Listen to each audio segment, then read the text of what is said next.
Hello everybody and welcome. In this video I'm going to show you how to update software version for your headphones Marshall Major 5.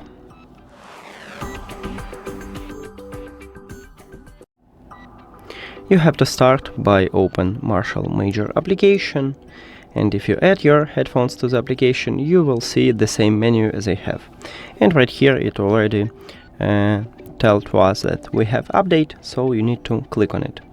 Also, you can find this menu by scroll down and go to About. We have the same. You need to click Update Firmware at the bottom. And now you need to just wait. I will speed up it for you and then I will show you how to look successful update.